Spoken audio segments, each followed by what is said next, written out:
Hare Krishna, Prabhuji. Pranam. Mataji Danvat Pranam. Pravina Mataji, Hare Krishna. So it's 10:30 a.m., 10:30 p.m., 9:30 p.m. 9:30 p.m. Yeah. Is that okay? Right, it's fine, Prabhuji. Yeah, only till I think 6 to 8 weeks. I have another course that I need to take. Then we can go back to 1 hour early. Sure, Prabhuji. You are consistent with your 16 rounds now, Mataji? Yes, Prabhuji. Actually, very relieved that I'm able to do 16 rounds now. And Amazing. like Finally, yeah, we are getting close. yes, Prabhuji, after so many years, after so Yeah, I many know. years of longing, actually, and still I'm having this like sometimes I'll not be able to do, but at least the most of the times I'm able to do. I'm very happy for that, actually. Mhm. We have to come to the point of consistency. Yes, Prabhuji. Yeah. Mhm. Yeah. Now, since how long? Since how long you're doing 16 rounds now? It started in November only, Prabhuji. Actually, till then I could not be consistent, but it started in November. So I'm noting down every day how many how many days I'm doing the 16 rounds. Just November only it started. November second week, actually, frankly speaking. Mhm. Okay. So it's been almost a month now. Yes, Prabhuji, almost a month. Okay.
Om Agyantimirandasya Jnananjana Shalakaya Chakshuranmilitam Yena Tasmai Shri Gurave Namaha Shri Chaitanya Manobhishtam Sthapitam Yena Bhutale Swayam Rupa Kadamriyam Dadati Swapadantikam Vandeham Shri Guru Shri Yuta Padakamalam Shri Gurun Vaishnavamscha Shri Rupam Sagrajata Sahagana Raghunathanvitam tam sajivam sadvaitam savadhutam parijana sahitam Krishna Chaitanya Devam Shri Radha Krishna Padan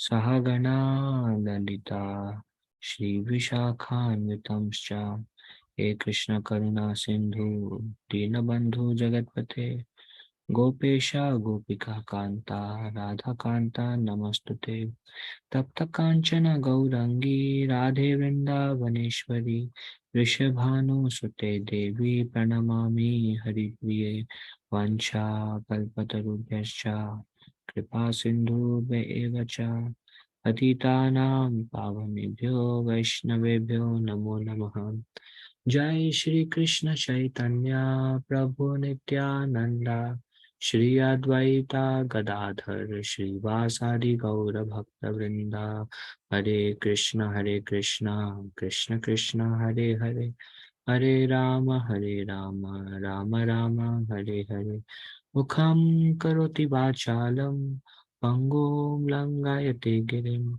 yat kripa tamaham vande Shri Guru Dinatarinam Paramananda Madhavam Shri Chaitanya Ishwaram Nama Om Vishnu Padaya Krishna Pristhaya Bhutale Shri Mate Bhakti Vedanta Swami Niti Namine Namaste Saraswati Deve Gauravani Pracharine Nirvishesha Shunyavadi Paschatya Deshatarine Panchatattvamakam Krishnam Bhaktarupa Swarupakam Bhaktavtaram Bhaktakyam Namami Bhakta Shaktikam.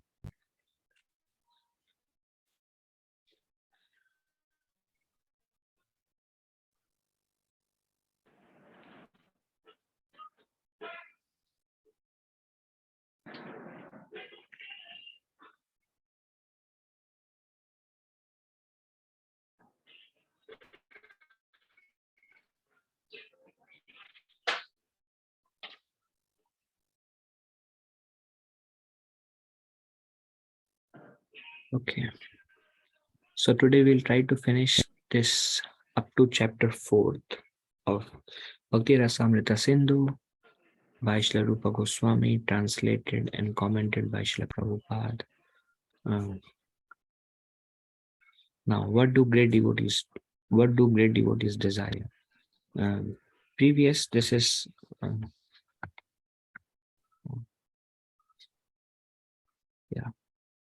this is what we saw, that how Rupa Goswami describes, he compares bhukti and mukti as unwanted desires, and bhukti is desire for sense gratification, and mukti is desire for liberation. And he compares this bhukti and mukti as a witch, or we were discussing the example of a haunted man. When a person is haunted, the ghost takes over the personality. Likewise, for us, mainly bhukti, because I don't think many people here are looking for impersonal liberation. But impersonalist,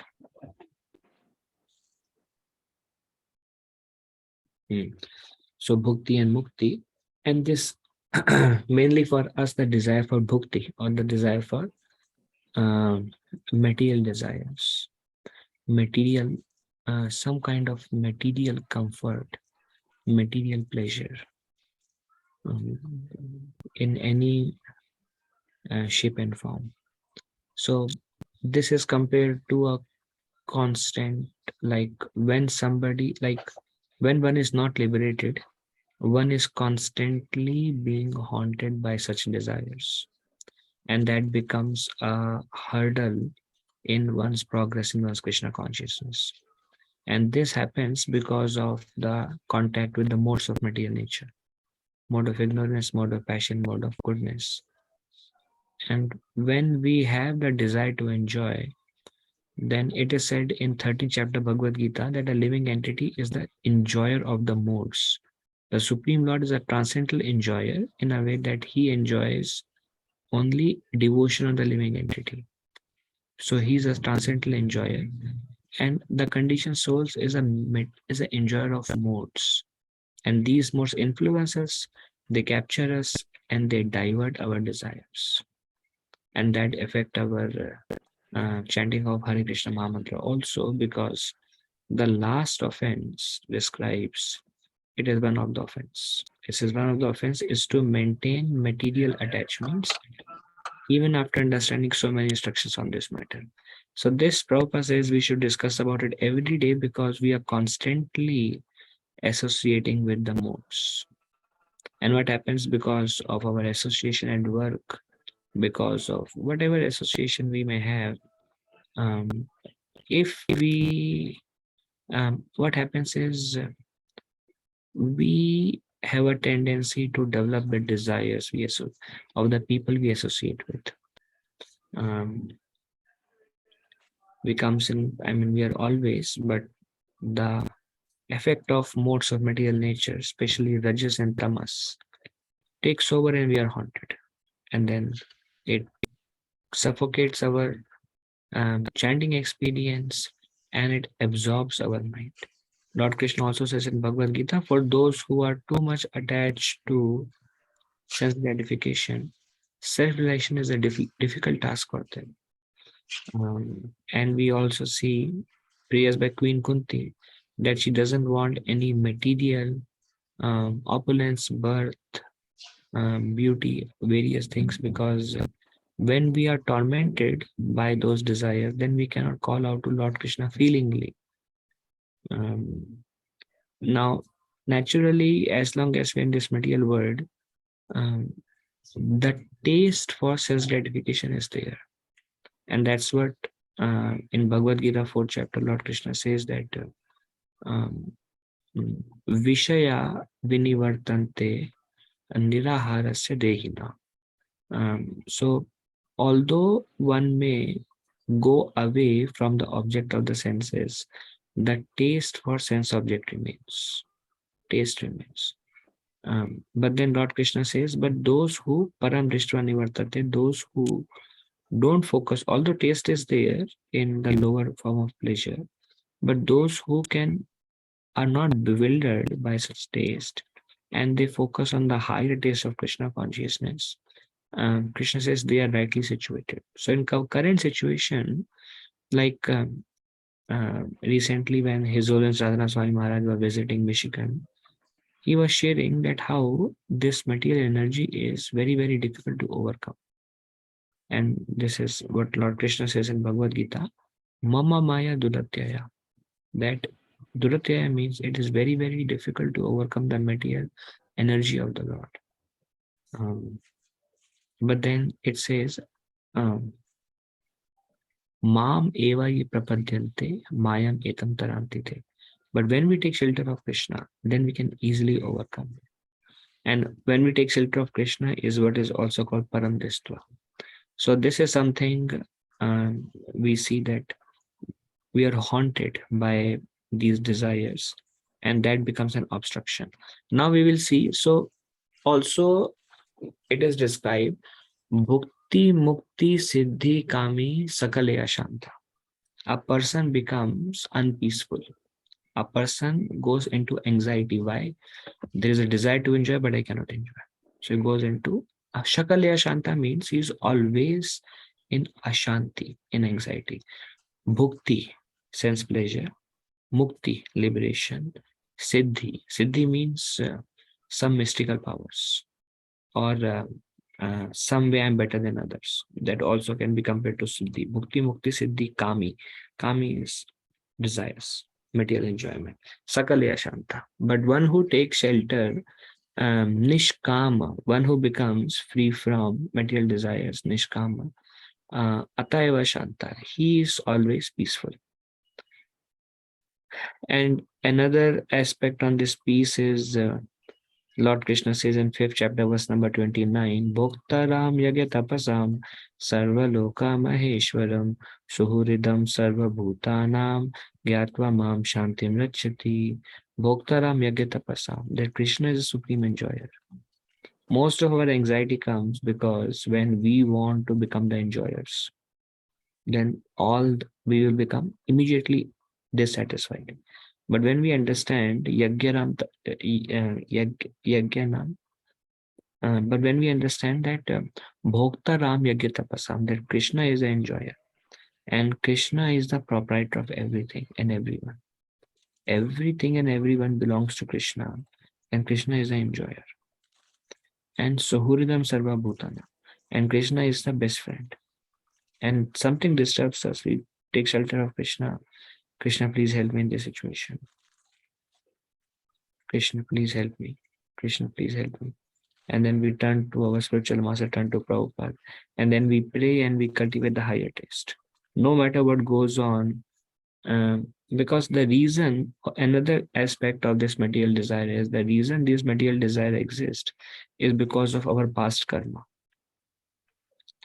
So we see in the cycle of sins that when we commit any sinful activity, one thing that comes is a reaction comes or suffering comes. Another thing that comes is increases our proclivity to perform the sinful activity again.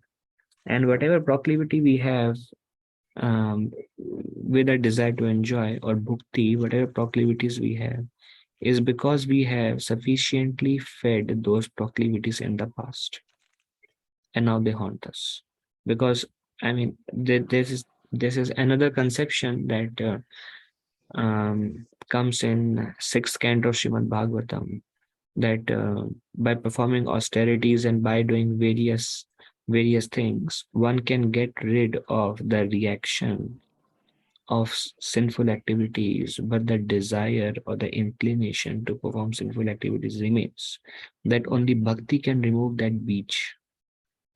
Even when we get initiated, what is taken away from us is the reaction of our past sinful activities, the karma that we have accumulated for millions of lifetimes. That baggage is taken by Guru and Guru frees us. But the proclivity to perform any sinful act is within us even after initiation. And then when we act on this proclivity, we create new karma. And that we only have to take the responsibility of dealing with the results of that.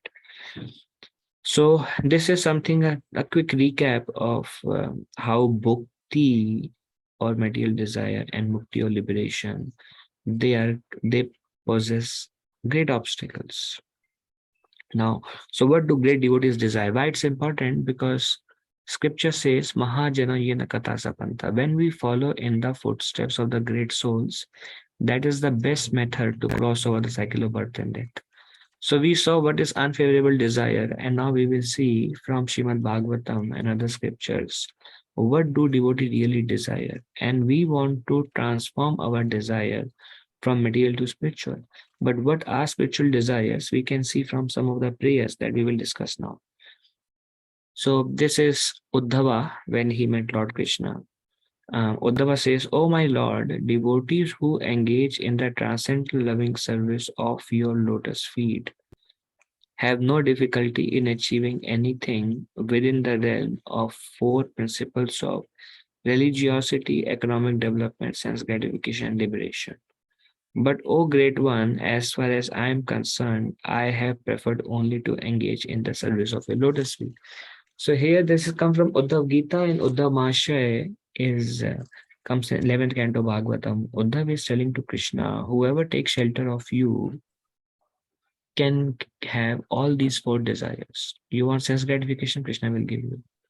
You want money, Krishna will give you. Economic development. You want some mundane religiosity, you want liberation, Krishna will give you. So anybody who worships lotus feet can get all these things. Now, another aspect is also, although we may have desire for bhakti or desire for material enjoyment, we may have those desires. but we should not act on them. We should we should be very careful to not to externally using our intellect saying no to the desire born out of our past condition. We should be able to say no and then choose the path shown by these great devotees. So Uddhav says, as far as I am concerned, Uddhav says to Krishna, I have preferred only to engage in the loving service of the lotus feet. So he's not willing for anything in this material world, but he is willing only for the service of the lotus feet of Sri Krishna. This is another prayer. One who has fixed his consciousness on me desires neither the position or the abode of Lord Brahma or Lord Indra, nor an empire on the earth, nor sovereign, nor sovereignty in the lower planetary systems, nor the eightfold perfection of yoga, nor liberation of birth and death. The sense of person desires me alone. So this Krishna himself is telling to Uddhav that yes, one who has fixed his consciousness on me, he does not desire any material opulence or pleasure. Rather, he desires only Krishna. Then this is um, the interaction between Kapila Muni and Devahuti. Kapila Muni is Supreme Lord's incarnation. Devahuti is asking many questions to Kapila Muni about how to become free from the cycle of birth and death. And here is the response. Kapila Muni says, a pure devotee who is attached to activities of devotional service and who always engages in the service of my lotus feet never desires to become one with me. Such a devotee who is unflinchingly engaged always glorify my pastimes and activities. So pure devotee of the Lord, he has such deep taste in Krishna, such deep attraction in Krishna, that a pure devotee of the Lord is always absorbed and attached to glorify Krishna, to chant Krishna's name, engage in devotional service. And because he has it's pretty high taste to such an extent. I mean, it's far out for many of us in this room. But when one develops a taste, a glimpse of love, a glimpse of feelings for Lord Krishna, if one is fortunate enough to receive that mercy of Guru and Krishna, then one can elevate oneself to start loving Krishna. Then those emotions are so powerful that one can easily give up even eating and sleeping to a large extent. We see pure devotees in our, like Prabhupada would sleep 2 hours. Raghunath Das Goswami was satisfied drinking a little bit of buttermilk and sleeping 2 hours. That too, sometime he would skip. Some days he would skip. So that's because their internal mood of devotion is pretty intense and connected. So here Kapila Muni says that they are not interested in anything other than glorifying my pastimes and activities. This is Bharat Maharaj Bharat. Sukadev Goswami continued. This comes in 5th canto. We know the story of him becoming a deer in the next life, and then Jada Bharat, and then went back home, back to Godhead. Very advanced devotee, son of Lord Rishabdev, who was incarnation of Lord. Bharat Maharaj was the eldest son, and he was the king because he was the eldest son, and Rishabdev was the king. But his attraction to devotional service was so high, it is said that he left his home and he came to the forest to perform serious devotional service onto Narayan, although at some point of time he was distracted. So this prayer comes there. Sukadev Goswami continued, my dear king, the activities of Bharat Maharaj are wonderful. He gave up everything difficult for others to give up. He gave up his kingdom, his wife and his children. His opulence was so great that even the demigods envied him, yet he gave it up. It was quite befitting a great personality like him to be a great devotee.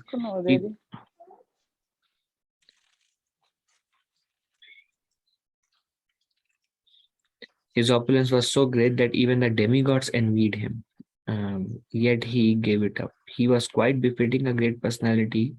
He was quite befitting a great personality like it was quite befitting a great personality like him to be a great devotee. He could renounce everything because he was so attracted to the beauty, opulence, reputation, or the fame, the knowledge, the strength, and enunciation of the Supreme Personality of Godhead Krishna. Or he was so attracted to the Lord that he could give everything up. Krishna is so attractive that one can give up all desirable things for his sake. It's about we cannot artificially give up the desire for bhakti, mukti, siddhi, kami, and various other material desires. The only way we can give up those desires is we have to be attracted to Krishna. If we are not attracted to Krishna, naturally we will be attracted by the three modes, the modes of material nature. Until the time we become attracted to Krishna, till that comes within us, we follow the regulative principles. We do what is favorable and we avoid doing what is unfavorable.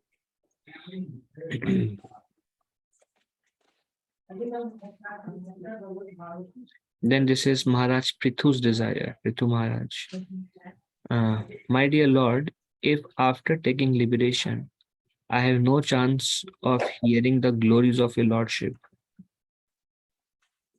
glories chanted by pure devotees from the core of their heart in praise of your lotus feet, and if I have no chance for this honey of transcendental bliss, then I shall never ask for liberation or soak for spiritual emancipation. I shall simply always pray unto your Lordship that you may give me millions of tongues and millions of ears so that I can constantly chant and hear of your transcendental glories. So Prithu Maharaj says that I don't want impersonal liberation where you enter into the Brahman or the divine effulgence of Brahman. Divine effulgence of Krishna is Brahman.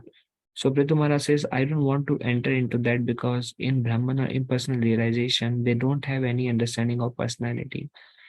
And he says, I want millions of uh, tongues and millions of ears so that I can constantly chant and hear of your transcendental glories.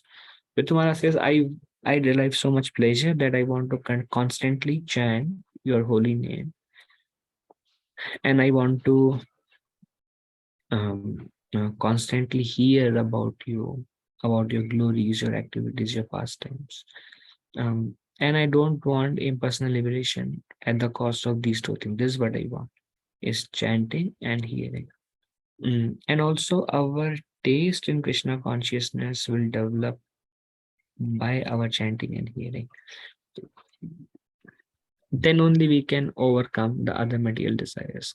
This Vritrasura, those who don't know Vritrasura, Vritrasura was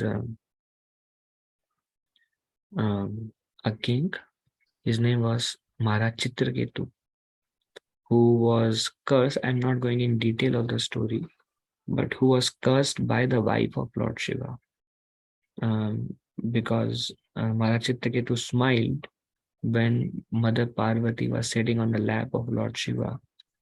And seeing the smile of Maharaj Chitraketu, Parvati became disturbed. She's like, here is the great personality. And although I'm sitting on his lap, he's self-controlled and you judged him. That's why you smiled. So your consciousness is demoniac. So I curse you to become a demon. And Maharaj Chitraketu was a pure devotee of the Lord. So he humbly accepted the curse, although Lord Shiva was not very happy with the curse. But Maharaj Chitraketu happily accepted the curse. In the next life, he was born as Vritrasura. He was a great demon and he was fighting with the demigods because demigods attacked him. So Vritrasura, although he is a pure devotee, although in a body of a demoniac person. So Vritrasura says, "O my Lord, source of all opportunities," from 6th canto, I do not desire to enjoy the Dhruva Loka, the heavenly planets, all the planet where Lord Brahma resides. Nor do I want to be the supreme ruler of all the earthly planets, all the lower planetary system.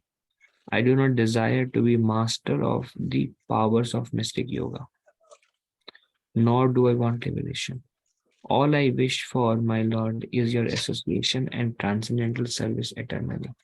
So in Vritrasura is again, we will see the same common thing that a pure devotee is not desiring any of those things. And they are constantly desiring Association of the Lord, association of Lord's pure devotees, chanting Lord's name and hearing about the Lord. This is Lord Shiva's conclusion. My dear Sati, persons who are devoted to Narayan Krishna are not afraid of anything.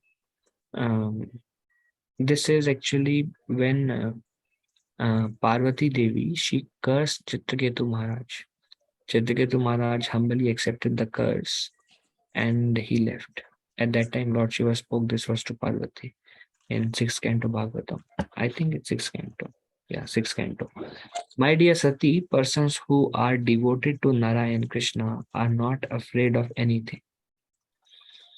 If they are elevated to the higher planetary systems, or if they get liberation from material contamination, or if they are pushed down to the hellish condition of life, or in fact in any situation whatever, they are not afraid of anything, simply because they have taken shelter of the lotus feet of Narayan. For them any position in the material world is as good as another. So Parvati Devi was surprised that how this he was a great king, Chitraketu Maharaj, and he was cursed to become a demon. Um, and although Chitraketu Maharaj happily accepted the curse and took permission of Parvati Devi that please allow me, Chitraketu Maharaj said, yes, everything happens by the will of the Lord and by one's own karma. So I would not retaliate. Now please give me permission so I can go and take the demonic form you want. And then very peacefully he left. And Parvati Devi was surprised. Generally people get disturbed. And here Lord Shiva says, see, pure devotees of the Lord are not disturbed by whatever they get in this material world, whether it is higher planet, lower planet, in whatever form of life, because they are not afraid of anything, um, because they have shelter of the lotus feet of Krishna. Shelter of the lotus feet of Krishna is a very safe place to be. And when we take shelter of lotus feet of Krishna, then we may become fearless. And that is how we overcome fear, because fear is there. There is healthy fear, there is unhealthy fear. Lord Krishna says, mode of goodness, one should know what is healthy fear and what is unhealthy fear. And Prabhupada described healthy fear as um, um, I can become victimized by Maya. And Prabhupada says and Prabhupada, we discussed this before. Prabhupada said, I cannot. Can everyone mute? There are some sounds coming.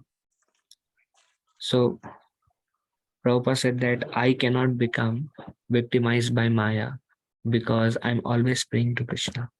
So this material energy is very strong, but stronger than material energy is Krishna. One should not think if one is attacked by material desire, one should not see that as Krishna's arrangement. One should be very careful. One should have a discrimination that if something is taking me away from Krishna, that is Maya. Maya's job is go away from Krishna. And then we have to take shelter of Krishna to overcome Maya. And Prabhupada says, Maya will not capture me because I'm constantly praying to Krishna to free me from material energy. And one fear is good, healthy fear is good. I don't want to become victimized by Maya. But one can become fearless if one is taking shelter of Krishna. This Govinda, this prayer by Govinda Das. Bhajahure mana Shri Nanda Nandana Abhayo Charanara Vindare. So Govinda Das says, if one takes shelter of the lotus feet of Krishna, he becomes Abhay because he knows Krishna is there to help. And Maya is not more powerful than Krishna. So if I take shelter of Krishna, Krishna will help me. And Krishna loves all of us. He wants us to go back to him. And nature of this world is, material energy will be there, but then Krishna is there to protect us. Krishna will make all necessary arrangements to protect us. Krishna wants us at any cost, whatever it takes. He wants us as long as we do not give in to our desire. If we surrender to material energy, even Krishna cannot help, because it is described one has to be determined. If one is not determined, even the Supreme Personality of Godhead cannot help. There is a saying that God help those who help themselves, in a way that we have to take the responsibility of our desire. Krishna, I want you. No matter how strong the material desire is, Krishna, I want you. Krishna, I want you. Krishna, I don't want anything else. Krishna, please protect me. Krishna, I want you. Then we will be protected. But we should be willing to approach Krishna for help. If we say, Krishna, please let me have some material enjoyment, let me go into material phase, then Krishna cannot help, because Krishna won't go against our free will. But we have to remain strong in our desire. So that's why Lord Shiva says, see here, he is going. But a devotee is not afraid of anything, because whether heaven or hell or amidst any disturbing circumstances, one becomes fearless by taking shelter of Krishna in those situations. Mahaprabhu, Chaitanya Mahaprabhu would say that Kali Yuga is uh, not a place for gentlemen to live in. But by the mercy of Sri Chaitanya Mahaprabhu, one can still survive and perfect one's life in this Kali Yuga. So this is the vibes of Kaliya. Very beautiful pastime. This Kaliya was very poisonous, very envious, and very high false ego. And Kaliya poisoned the whole Yamuna. So anybody now, naturally, all the plants nearby, um, they were kind of dead, and all the cows who came to drink some water, because Kaliya released poison in the water, all the cows who drank the water also became unconscious, like dead. Any cowherd boys nearby, dead, kind of dead. Later on, Krishna revived all of them. So Krishna went and Krishna jumped into the river Yamuna, and then he fought with Kaliya. He fought means basically he he played with Kaliya. Balramji tells Krishna, Krishna, you are the Supreme Personality of Godhead. You can kill in no time. You don't even have to enter. Then I know that you are going inside just to play with Kaliya. So Krishna likes that. And also the news reached to Vrindavan, Mother Yashoda, Nanda Maharaj, all the Gopas and the Gopis, that there is this huge 1,000 foot huge snake in the Yamuna, and they all rushed. And actually, they don't think Krishna is Supreme Personality of Godhead, and they think like he's a small boy, and small boy in a grip emits 1,000 foot snake. So what will happen if we see our son or our daughter next to a large snake? What will happen to us? What to speak about when the snake is Kaliya? So they all were like, their heartbeats were throbbing, and they were running, and they came and they saw Krishna is not there. And they were told that Krishna jumped into the water, and Krishna is many long time has passed, and Krishna is still in the water. There is no sign of life. So their anxiety reached the peak, and they wanted to enter the Yamuna to find Krishna. But Balram stopped them all, because Balram knew that Krishna is just playing. He knew the identity of Krishna. And later on, when Krishna was churning the love in their devotees' hearts, this great anxiety brings fear in the Brajvasis, fear that Krishna may not be anymore with us. And because they love Krishna so much, the thought that Krishna may not be alive at this point of time, just they were kind of becoming unconscious, wailing, crying, and that would increase their love, because separation increases love, Vipralambha.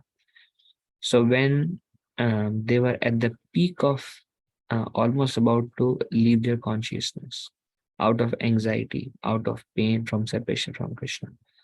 Um, that time Krishna came out, he started dancing on the hoods of Kalia. And Kalia, every single step Krishna was taking onto Kalia, Kalia was, it was like, Krishna's foot are described as very soft.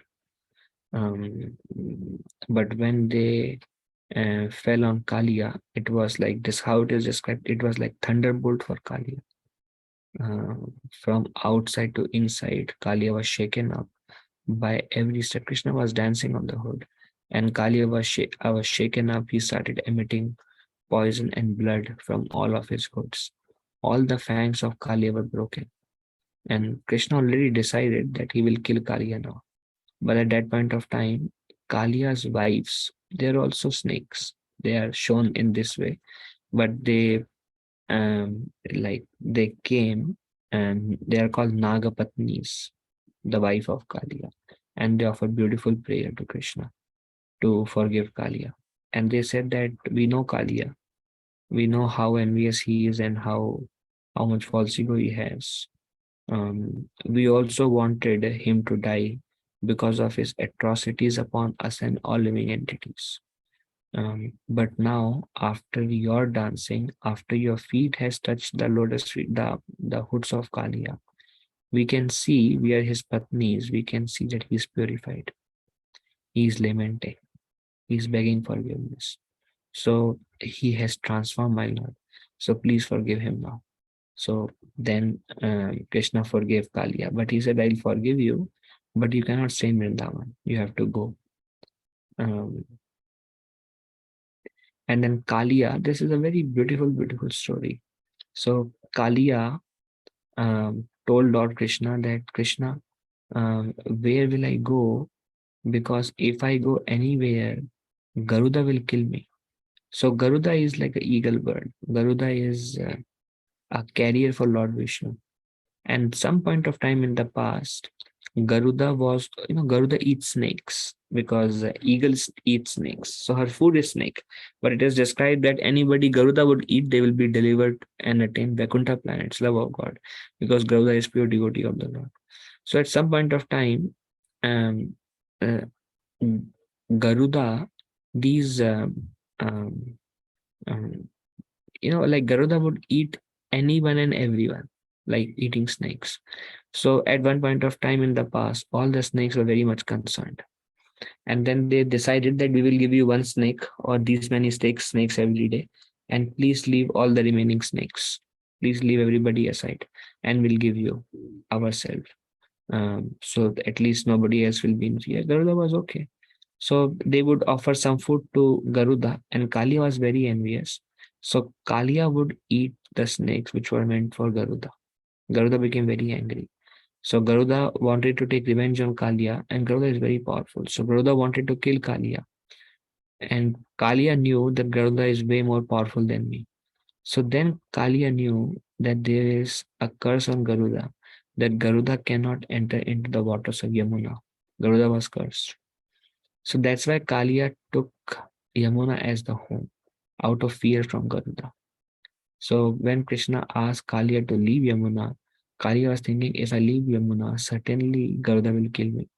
So Krishna says, no, Garuda will not kill you because your hoods are imprinted by my footprints.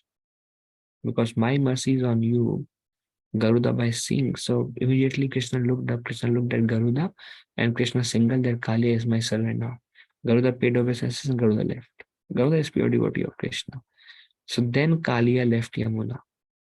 Most of the demons, it is described, Krishna killed them. But Krishna, actually all the demons, what I am thinking, Krishna killed them. But Krishna forgave Kalia. And that is because of the interference of Nagapatnis. So here is Nagapatnis, and this shows how pure devotees, these Nagapatnis have a lot of affection for Krishna. They would love Krishna so much. And we also see that in Vrindavan, Krishna is all attractive, so everybody would love Krishna, whether they're the peacocks or whether they are the birds, trees or monkeys. or these Naga Patnis. Everybody would love Krishna. Another thing that also comes out from this Kaliya pastime is when Krishna danced onto the hood of Kaliya, Kaliya emitted poison and blood. And after that, um, Kaliya became purified. So this dancing of Krishna's feet on Kaliya's hood is also compared to dancing of Krishna's name on our tongue, which is for us chanting the holy names of Krishna. And when we chant the holy name of Krishna, many times the impurities will first come out. And when we face impurities, it is a painful situation to see our own impurities, which are for so long hidden in our own consciousness. And when they come out, it's very painful. And then we take shelter of Krishna. Krishna, please help me in this situation. These impurities are coming on my surface and it's too difficult for me and giving me so much pain. So Krishna, please help me in this situation. So when we take shelter of Krishna, then these impurities leave us. So, and then we become purified. So first this blood and poison comes out from within our consciousness, and then we become purified. The only thing is we have to take shelter of the holy name continuously. So here Nagapatni said, Dear Lord, the dust of your lotus feet is very wonderful. Any person who is fortunate enough to achieve this dust does not care for the heavenly planets, lordship over all the planetary system, the mystic perfection of yoga, and liberation from material existence. In other words, anyone who adores the dust of your lotus feet does not care a fig for all the other perfectional stages. So here, Nagapatnis are saying that anybody who has received the dust of your lotus feet on their head, they become free from all kind of desires which are unfavorable for progress in Krishna consciousness. Um, and one who has that dust, he does not mm, desire anything other than service. Then this is Indra. There is a conversation between Indra and Diti. Indra and Diti. So this particular story is it's a long story, um, but Diti had two sons. They were Hiranyaksha and Hiranyakashipu, and both the same. And Indra was born from Aditi, and Hiranyaksha and Hiranyakashipu, the demons, they were born from Diti. So Indra is kind of, and they both have the same father, Kashyap Muni. Kashyap Muni is the husband of Diti and Aditi. From Aditi, the demigods comes, and from Diti, the demons would come. So Diti is like stepmother to Indra. But Diti was very envious of Indra because Indra prayed to Narayan to kill Hiranyakashipu Hiranyaksha. So Narayan, hearing the prayers of Indra, came at Lord Nrsingadev and Vaman Dev to kill both the sons of Diti. So Diti was thinking that Indra is the cause of my misery. Because of him, my sons died. So Diti served her husband very, very nicely. And then Kashyap Muni was very pleased with her wife's service. So Kashyap Muni asked for a benediction. So Diti said, give me a son who will kill Indra. Because she was in that revengeful mood. She was thinking the cause of my son's death is Indra. If he wouldn't have complained to Narayan, everything was going fine.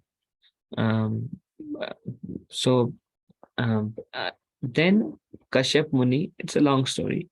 Then Kashyap Muni told Diti that if you worship Narayan perfectly, then I will give you a son. Then the child will be um, the enemy of Indra and he will kill Indra. But if you make any mistakes in worshipping Lord Narayan, then the child will be a friend of Indra. So fortunately, she made a mistake.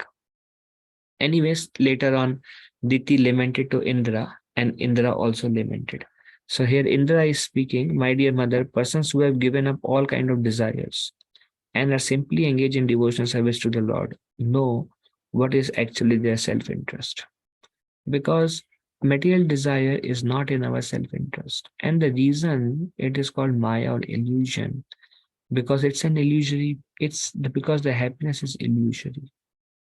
One may feel that this bhukti mukti siddhi kami will bring lot of happiness to me, but that thought process is itself created by material energy. Um, because as per scriptures, these things is only going to make one ashanta, make one full of anxiety, disturbed. So our real self-interest, we will be very, very happy if we worship Krishna, make Krishna the goal of our life, and just strive for pure devotion, which is how can I serve you? Nothing for oneself, but doing everything for the pleasure of the Lord. It's an advanced stage, but if one is moving in that direction, then one is one's well-wisher. But here Indra says, my dear mother, persons who have given up all kinds of desires and are simply engaged in devotional service to the Lord knows what is actually their self-interest. Because when we hear the advertisement of material energy seriously and we try to pursue material desires, lot of anxiety, um, um, peace will be taken away, and yeah, and it will be against our self-interest, because our self-interest lies in developing love for Krishna. For no purpose should the self goal should be compromised. The goal is, like Srila Prabhupada would say, the goal of life is prema pumarto mahan, is to develop love for Krishna. If that is compromised, nothing will be attractive. Such persons are actually serving their self-interest and are considered first-class experts in the matter of advancing in the perfection stage of life. Those who are willing to give up all kinds of material desires to simply engage in devotional service of the Lord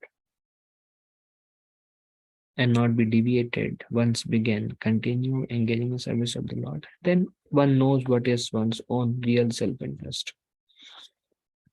And this is various prayers. We saw how Indra prayed, how Nagapatni prayed, how Devahuti prayed, how Dhruv Maharaj prayed, and we saw various prayers, how Vratrasura prayed, and they all have the same prayer, that we don't want anything but desire to serve you. Uh, and here is some words spoken by the Lord. We will see this is Narayan, Lord Narayan speaking to Durvasa Muni. We know the story that Durvasa Muni, although was a very powerful sage, he lost control over his anger. And he had this desire for being respected. And when he was not respected by Ambarish Maharaj, he became angry. And naturally, in anger, the mind does not work very favorably. So he created a demon to kill Maharaj Ambarish. And Ambarish Maharaj was directly protected by the Lord, just like Prahlad Maharaj was protected by the Lord. Ambarish was protected by the Lord. Sudarshan Chakra killed the fire demon created by Durvasa Muni and started chasing after Durvasa Muni. And then Durvasa Muni went to Brahma, went to Shiva. They all told him, we cannot help you. Then he went to Narayan. Narayan also said, I cannot help you. You have to go and surrender to Ambarish Maharaj, because he is my pure devotee and he is unpleased, displeased, or he is pained. And because try to attack him, you have to go through all these reactions. So we cannot help in this situation. So there, Narayan Singh from 9th canto, my pure devotees are always satisfied being engaged in devotional service, and therefore they do not aspire even after the 5 liberated stages, which are to be one with the Lord, to achieve residence on my planet, to have my opulences, to possess bodily features similar to mine, to gain personal association with me. So when they are not interested in even in these liberated positions, how can how you can know how little they care for material opulences and material liberation. So Lord himself is telling to Dhruv Maharaj, we saw there are 5 kinds of liberation. One is impersonal liberation for our personal liberation. Um, and Lord Narayan tells Durvasa Muni that those who are engaged in devotional service unto me are not engaged in any kind of liberations. And it is described that the reason there is so much emphasis on they're not interested in liberation is because the pleasure derived from liberation is way higher than pleasure derives from bhukti or sense gratification. So it is described that there is Jadananda, there is Swargiyananda, there is Brahmananda, and there is Premananda. So Jadananda is pleasure from material desires. Swargiyananda is pleasure in the heavenly planets. So higher, much higher than Jadananda or material pleasure in this world is pleasure in heavenly planets. And much higher than pleasure in heavenly planets is pleasure in liberation. Brahmananda. So here Narayan is telling to Durvasa Muni, they are not interested at all in Brahmananda also, or pleasure derived from any of these liberation, even personal liberation. They are not interested. Why? Because they are so attached to serving me in devotional service. There is another verse by Kapila Muni to Mother Devahuti. Kapila Muni says, my dear mother, devotees whose hearts are always filled in the service of my lotus feet and who are prepared to do anything for my satisfaction, especially those fortunate devotees who assemble together to understand my qualities, pastimes, and form, and thus glorify me congregationally and derive transcendental pleasure therefrom, never desires to become one with me. And what to speak about becoming one with me? What to speak of becoming one with me? Even they are offered a post like mine in my abode, or opulence like mine, or even personal association with me with similar bodily features, they refuse to accept because they are satisfied simply by being engaged in my devotional service. So Kapila Muni again, same principle is reiterated by different. So one time Narayan is speaking, one time Kapila Muni is speaking. That those who have developed a taste in serving me, they are not so much interested in any kind of liberation, but rather devotional service. So above the all the 5 kind of liberation is what a devoted desire is. I just want to serve the Lord. See, Chaitanya Mahaprabhu did not say, I want liberation, but he would say, Mama Janmani Janmanishwari Bhavatar Bhakti Rahito Kitvai. Birth after birth, I want to be engaged in devotional service. So, as aspiring devotees, we don't want liberation, neither we want a planet of the Lord. What we want is bhakti. Mama Janmani Janmanishwari Bhavatar Bhakti Avaito Kitvai. I asked one devotee, so Prabhu, do you want to go back home, back to Godhead? And he said, well, I don't have that specific desire to go back home, back to Godhead, but I do want to become a pure devotee. A pure devotee means his life is dedicated to serving Krishna. So this is what we want. We all should aspire for becoming a pure devotee in this life. Becoming a pure devotee means nothing for myself, everything for Krishna. Pure devotional service. So this desire is very conducive. I want to become a pure devotee. I want to be able to not have any desire other than pleasing Krishna. I want to love Krishna. Prema Pumarto Mahat. I want to have that feelings. Um, um, um, I want to have that relationship with Krishna. But going back to Godhead, I mean, maybe or maybe not. It's okay not to decide at this point of time. But loving Krishna or pure devotion, become a pure devotee of Krishna, either in this world or in any other planet on this universe or in a spiritual world, that's up to Krishna. But we want to attend pure devotional service. Devotees are attracted to my form. My dear mother, again Kapila Muni tells to Devahuti, continues, my dear mother, my pure devotees are charmed by seeing my different forms.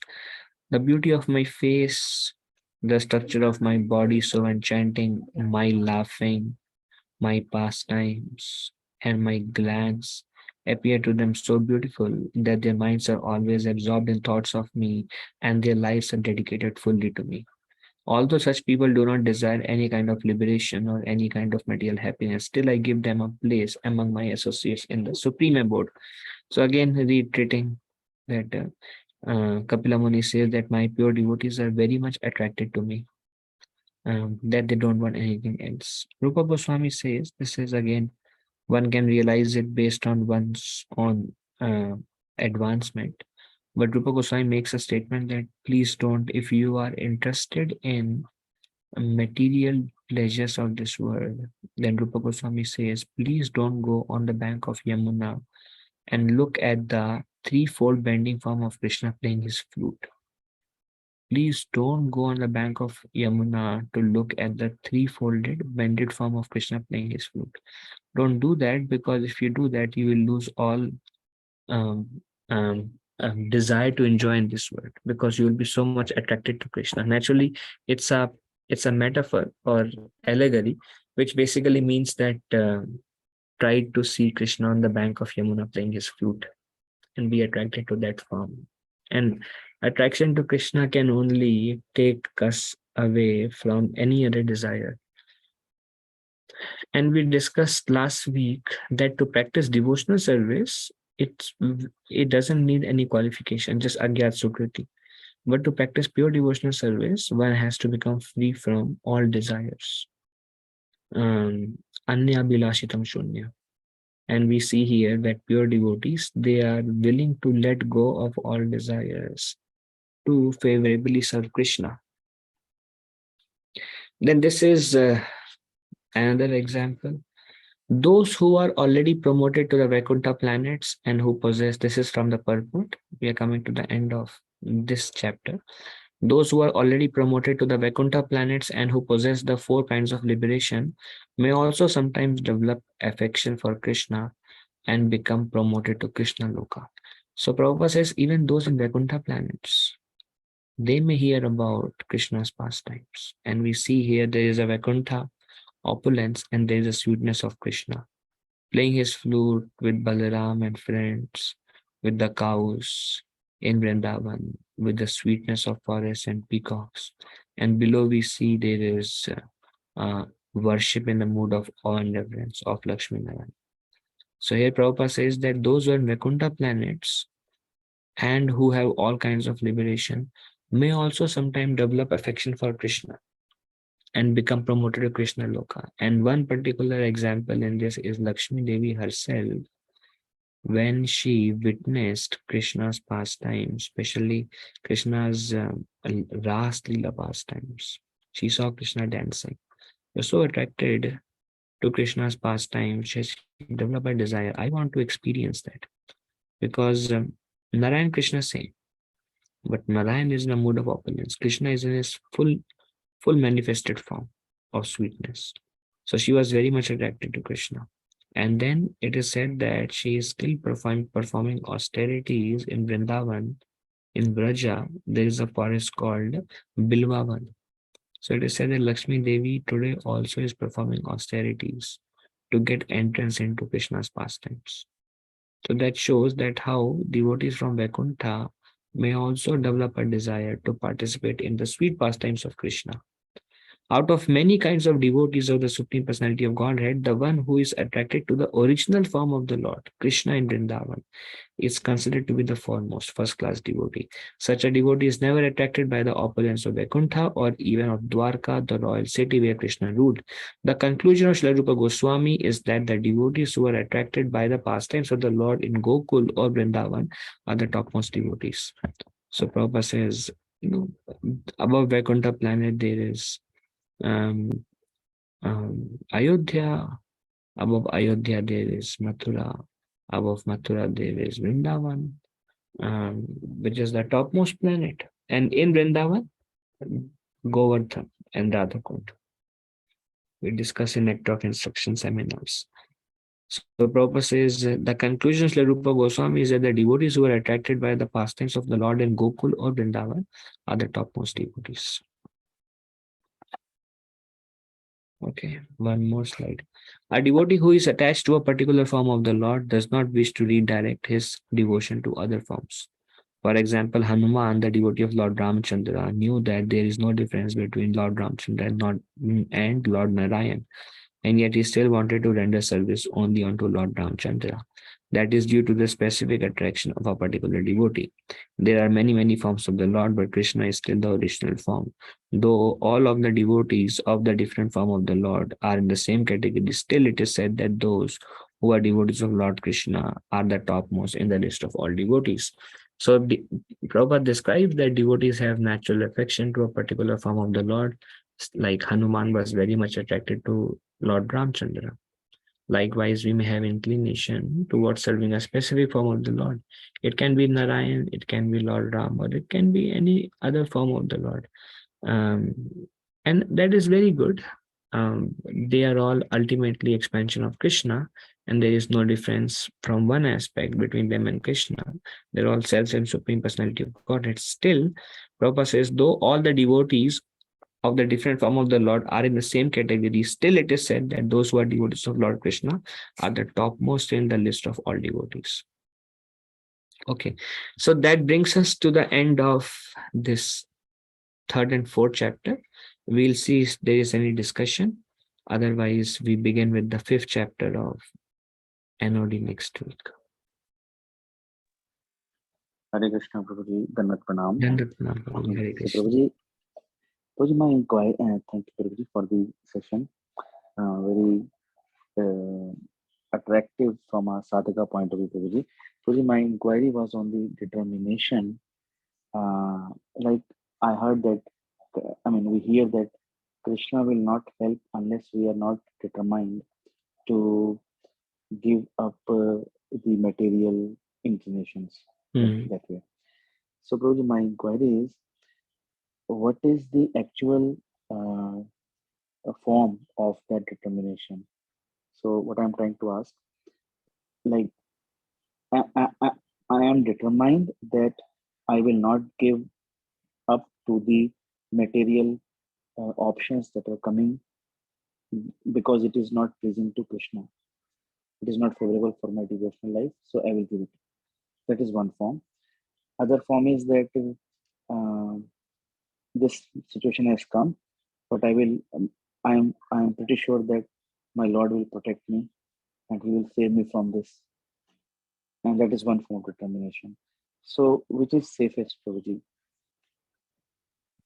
Well, it's a mix of both.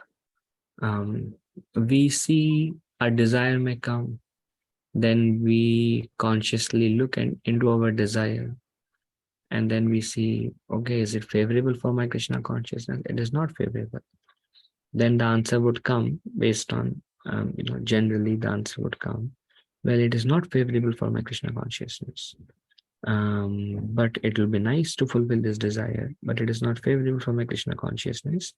Then Maya is very tricky. So Maya will say, well, even if you fulfill this desire, still you can be Krishna conscious. You can be Krishna conscious in all circumstances. So why compromise? You can you can enjoy this world, and you can dovetail everything Krishna service, and that's okay. And then again, Maya is very tricky. So Maya knows that we know the philosophy, and Maya will try to somehow or other get through to make us go away from Krishna. We always have to see that, okay, is this going to help me in my Krishna consciousness, or will it be an obstruction to my growth in Krishna consciousness? And then one should be able to see the job of Maya is take us away from Krishna, and she may come in different ways. But if it is not conducive, then one takes shelter of Krishna. Krishna, please help me in this situation. Because Prabhupada would say Maya is very strong and she will capture us.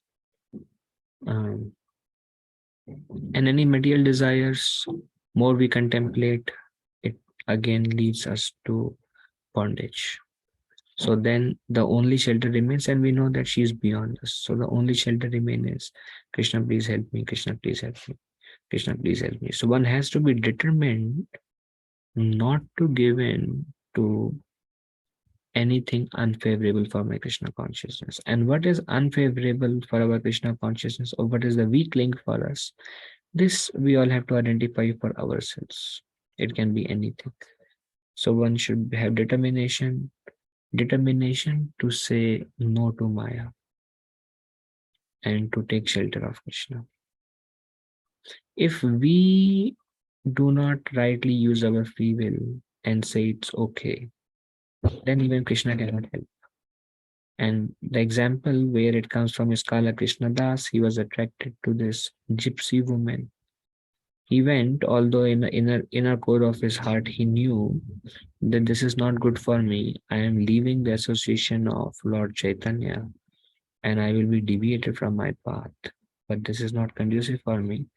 But then he did not have the determination to say no to his pullings and to be dedicated to the service of Lord Chaitanya Mahaprabhu. So then Prabhupada says, if we are not determined in our desires, and we also need to have a discrimination of what is material, what is spiritual.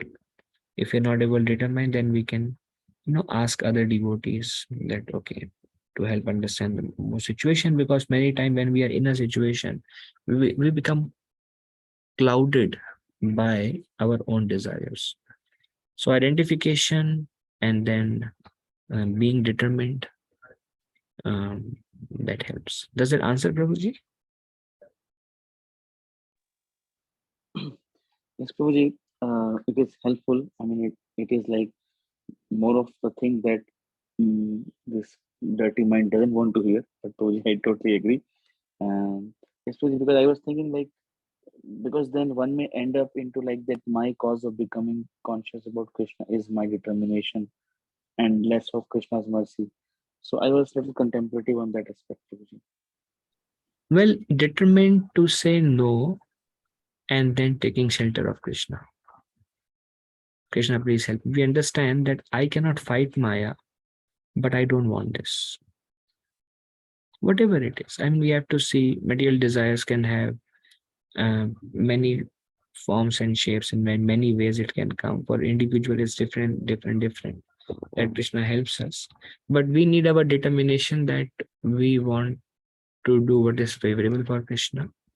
And then we also understand that Maya is too powerful. So Maya metantarantite, Krishna says, it's very, very hard. But ma meva ye prapadyante, one who takes shelter of me can easily overcome it. So we are determined, but to act on our determination, we pray to Krishna, Krishna, please help me. Then Krishna will certainly help us.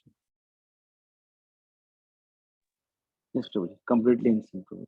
This is like beautiful to hear that Maya gives proposals and Maya is powerful. I cannot overcome Maya, but I don't want this. So this has to be. Then Krishna helps. Because if we become weak and we do not desire to fight with Maya and we give in to Maya, that's it, it's okay. It's okay. Then how will Krishna help you? So we have to be determined and then seek shelter. Yes, Prabhuji, one more inquiry. Prabhuji, on the we hear that the essence of all principles is always remember Krishna, never forget Krishna. Now we also hear in the Nivritti mark like 10 points. The first three are like accepting a spiritual master and like sorry, the Pravarti ones, and the third one is serving the spiritual master in with faith and devotion. So I was contemplating there are so many forms of services. Like one is serving as a temple coordinator, commander, or a president in various capacities, and many times he has to deal with situations like arranging some events, and he has to deal with so many material arrangements like lighting system, sound system, and then he has to deal with so many interact and negotiations and financials. And many things are involved in that. So, my inquiry is then it happens how to dealing with material energy. It Krishna goes in the background, Prabhuji. Service remains in forefront, although it's for Krishna. But then my heart says that this essence of principle should not be forgotten. So I was contemplating, Prabhuji, one who is serving like let's say in DT service, he's dressing the DTs. He's always remembering Krishna whole day. His years are passing and going on. And one other one is like involved in field with so many things. Although both are serving nicely, but it's easier for one who is serving in dressing. He's not dealing with that way. Although he's dealing with the mind. Mind is there that way. But then this environment also matters, Prabhuji. So what is your thought on that, Prabhuji? Yes. Well, Jiva Goswami says every service, every form of all forms of devotional service should be accompanied by chanting the holy names of Krishna. And Prabhupada says there is no difference between chanting the names of Krishna and Krishna's physical presence. So there are 9 ways. Shravanam, Kirtanam, as you said, are more connecting. Then Shravanam, Kirtanam, Smaranam is very connecting. Pada Sevanam is rendering various other services, visiting the holy places. Archanam is deity worship. Vandranam is offering prayer. Dasyam, Sakyam, Atmanivedanam. Pada Sevanam contains organizing festivals and various other services. We can forget Krishna in any of these services, Prabhuji, because mind may go anywhere, but somehow we keep Kirtanam and Shravanam in the forefront of anything we do. So either hearing or chanting helps us to remain Krishna conscious in different circumstances. And if you have a desire for a specific services, and it's very nice, then you can prefer those services that you have a desire for, and do those more. And Krishna also will somehow arrange services that we like to do more. But I mean, what we have heard is there a difference in services? Yes, there is. And if there is different service, there is not. So how do we understand that? At a stage of pure devotion, there is no difference in any services, whether it is management, whether it is preaching, whether it is deity worship. But for those who are not pure devotees, there is difference. Because for us on our level, there is difference between Sharanam, Kirtanam and other services and Archanam and Vandanam. We distinguish. But as we grow, this distinction goes away. And then, because the more Krishna conscious we become, the more Krishna conscious we become across everything else. Otherwise, we need a particular service that helps us remember Krishna more. And that's where the differences are there. So inclinations may be there. So best is to follow those inclinations.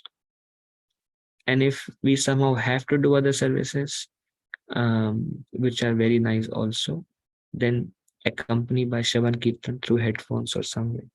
Is it all right? Prabhuji, all inclusive. So thank you very much. Okay, thank you. Anything else? Anyone has any other question?